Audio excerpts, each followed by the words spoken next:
चले वही सवाल। अभी को 2-3 सवाल पहले एक सवाल किया था जिसमें 2 लोन्स थे।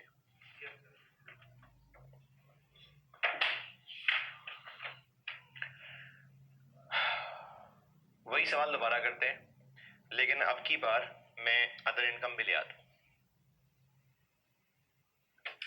तो वो सवाल था जिसमें भी 2 लोन थे, एक वो 12 मिलियन था, एक 15 मिलियन था, और 2 साल थे, 2019-2020।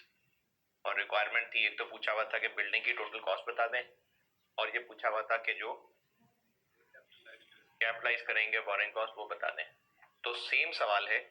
अब आप उस सवाल को कोई पहचान देके कोई उससे तार चार जोड़ लें, कोई कह दें कि 3 पेजेस पीछे जो सवाल है, या कुछ ऐसी पहचान देते हैं, और अब ये कह लेते हैं कि इस सवाल को हम दोबारा कर रहे हैं, और अब की बार इन्वेस्टमेंट इनकम है 6%। यानी तब मैंने इन्वेस्टमेंट इनकम नहीं रखी थी, अब वो ले आता हूं। जो सवाल भी किया था 2 सवाल पहले जिसमें 2 लोन्स थे, वही सवाल दोबारा करते हैं, बल्कि शायद एक ही सवाल पहले, हाँ एक सवाल, इससे पिछला सवाल, उसके साथ कोई तार जोड़ लें, कोई पेज जोड़ लें, कुछ ऐसा कर लें, कोई ऐसी पहचान कर लें कि आपको पता चले कि कौन से वाले सवाल की बात हो रही है। 2 लोन्स वाला सवाल था, वही सवाल दोबारा करते हैं, और अब फर्क सिर्फ इतना ले आया हूं कि इन्वेस्टमेंट इनकम भी है 6% पे। चले करें ट्राई। सारा कुछ तो हुआ है, दोबारा ही करना पड़ेगा, डेफिनेटली दोबारा ही करना पड़ेगा, लेकिन आप कोई मसला नहीं, पिछली फिगर्स यूज कर लें, इन्वेस्टमेंट इनकम की वर्किंग कर दें बस।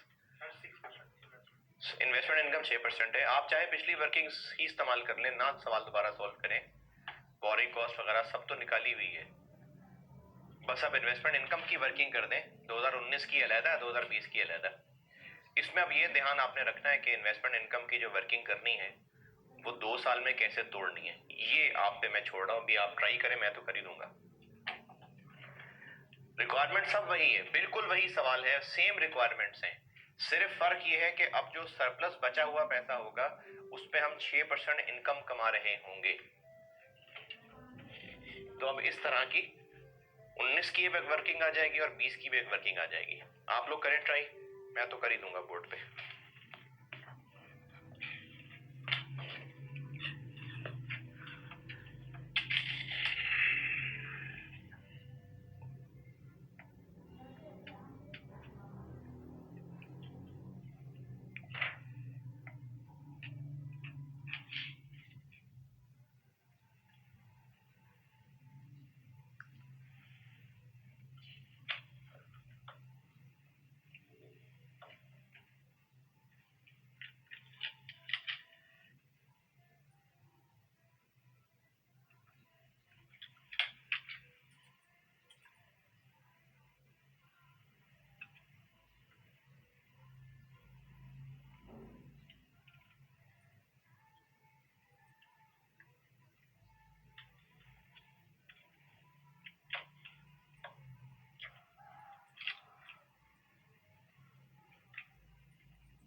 हाँ जी।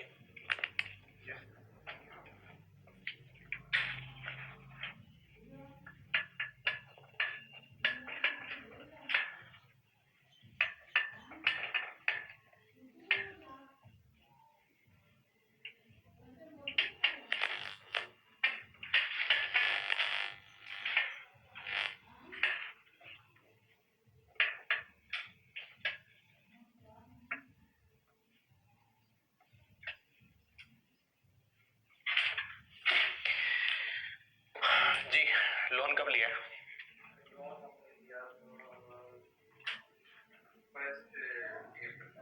फर्स्ट अप्रैल को। कितना? 12। फिर क्या किया? 1 मई को 4 हो गया पे, बाकी रह गया 8। फिर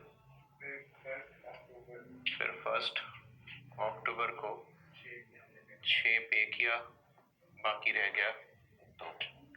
अच्छा, अब चूंकि मैंने 2 अलग अलग साल पूछे हुए थे ना, तो अब मैं यहाँ पर ईयर एंड की एक ब्रेक ला रहा हूँ, यानी 31 दिसंबर 19 पे ये ईयर एंड मैंने यहाँ ब्रेक कर दी। ये 19 है,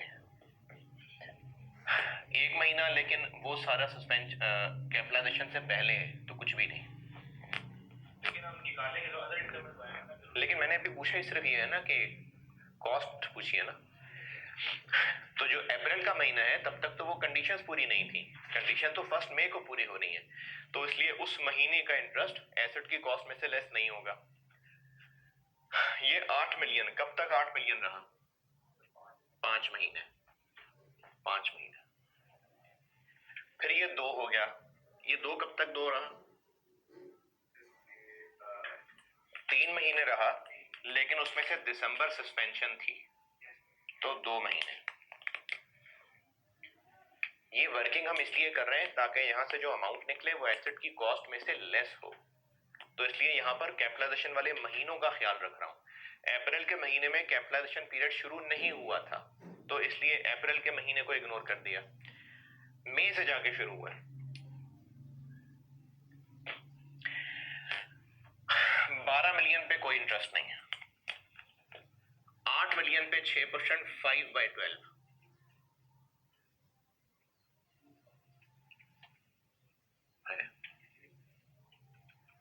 8 मिलियन पे 6%, 5/12, 2 मिलियन पे 6%, 2/12, तो 2019 में 0.22 हो गया।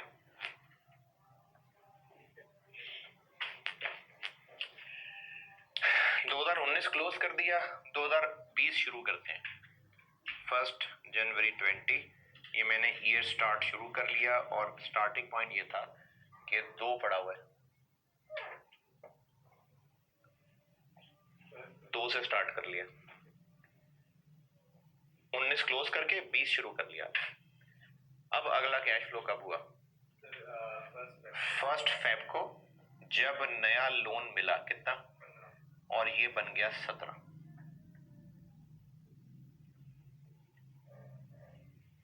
फिर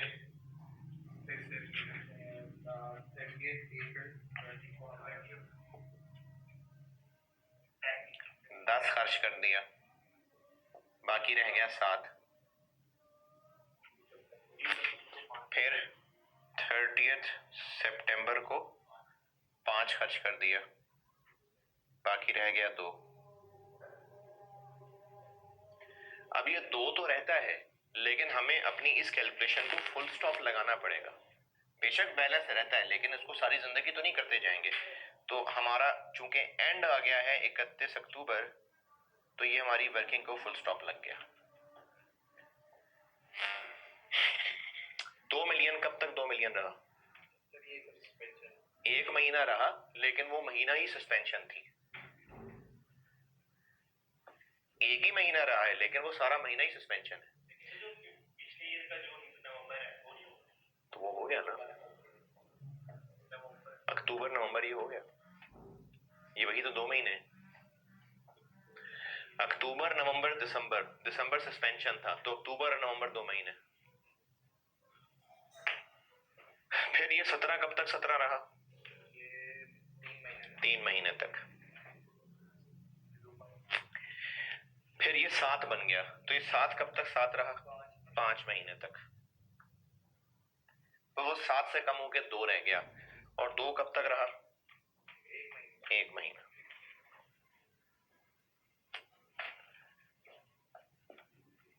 $17 मिलियन, 6%, 3/12, 7 मिलियन, 6%, 5/12,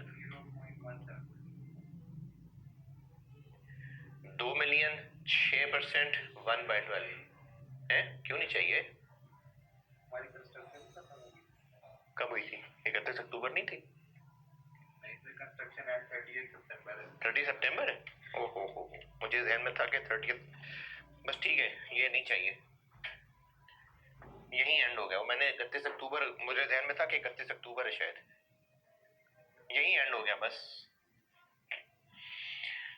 30 सितंबर को कंडीशन खत्म हो गई, कंप्लीशन, तो इसलिए इस 2 मिलियन पे तो हमें चाहिए कुछ नहीं।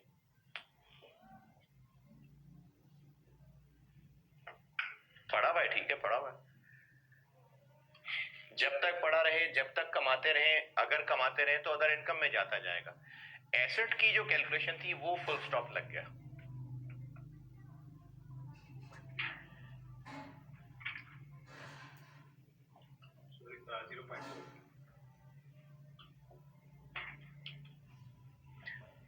तो जो रिक्वायरमेंट थी, रिक्वायरमेंट ए ये थी कि 2019 में कितना कैपिटलाइज किया। तो 2019 में हमने इंटरेस्ट कॉस्ट कैपिटलाइज की 0.84 और उसमें से ये हो गया लेस।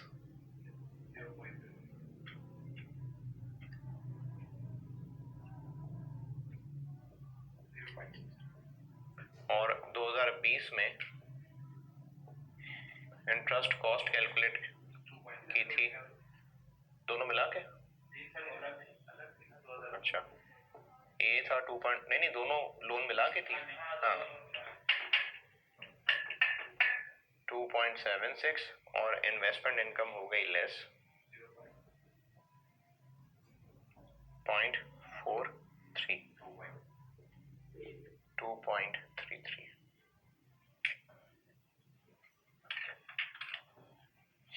और दूसरी रिक्वायरमेंट ये थी कि बिल्डिंग की कॉस्ट हमें क्या पड़ी। तो बिल्डिंग की कॉस्ट पड़ी हमें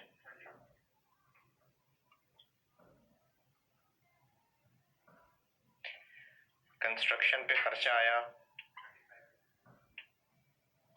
25 और जो बोरिंग कॉस्ट हमने कैपिटलाइज की वो हमने की 0.62 प्लस 2.33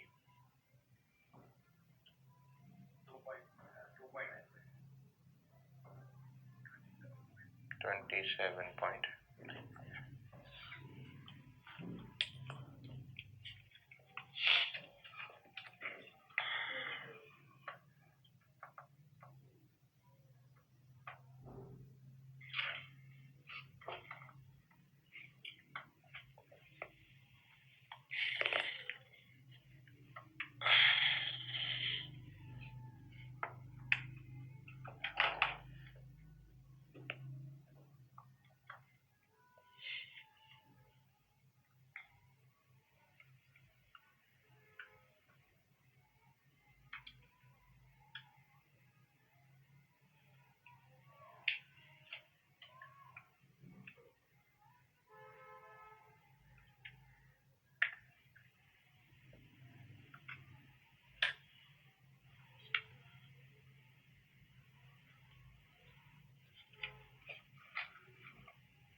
अच्छा जी, वो आए पहले पेज पे जो भी नोट्स वाला पेज था। अगर हम बिल्डिंग बनाने के लिए पैसा लोन की बजाय शेयर इशू करके रेज कर रहे हैं और जब कंपनी शेयर इशू करती है तो जो पैसा लोग दे रहे होते हैं वो ओनर बन के पैसा दे रहे होते हैं, तो वो बोरिंग होगी नहीं। और उन लोगों को जो हम साल बाद या कभी 6 महीने बाद डिविडेंड दिया करेंगे वो बोरिंग कॉस्ट होगी, क्यों नहीं। जब बोरोइंग ही नहीं है तो फिर उनको डिविडेंड दिया जाने वाला बोरिंग कॉस्ट भी नहीं है। तो वो जो पहले पेज पे नोट्स लिखे हुए हैं उसमें पॉइंट नंबर 1 पढ़े। नहीं मतलब खुद पढ़ ले हैं।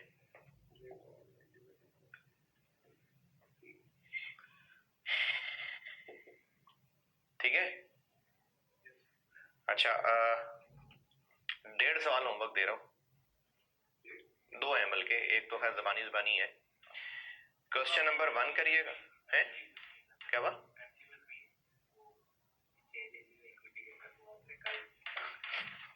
चलो एक सवाल होमवर्क कर लो, एक सवाल। अगला लेक्चर लगाने से पहले एक सवाल कर लीजिएगा और वो सवाल है जी क्वेश्चन नंबर 6। इन्हीं नोट्स के अंदर क्वेश्चन नंबर 6।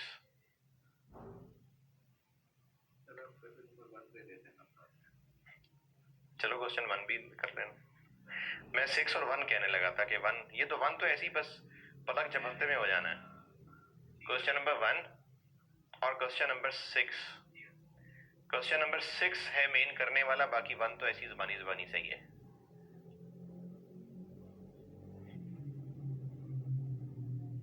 ये अगली क्लास लगाने से पहले कर लीजिएगा।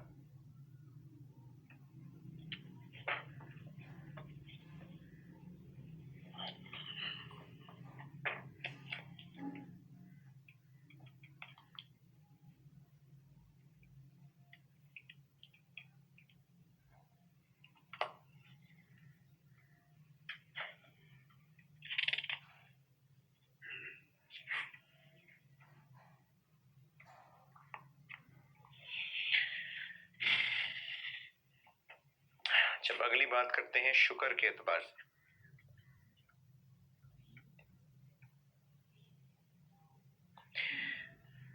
सूरह बकरा में है, बस तुम मुझे याद रखो मैं तुम्हें याद रखूंगा। अल्लाह ताला का फरमान है, बस तुम मुझे याद रखो मैं तुम्हें याद रखूंगा, और मेरा शुक्र अदा करो और मेरी नाशुक्री ना करो।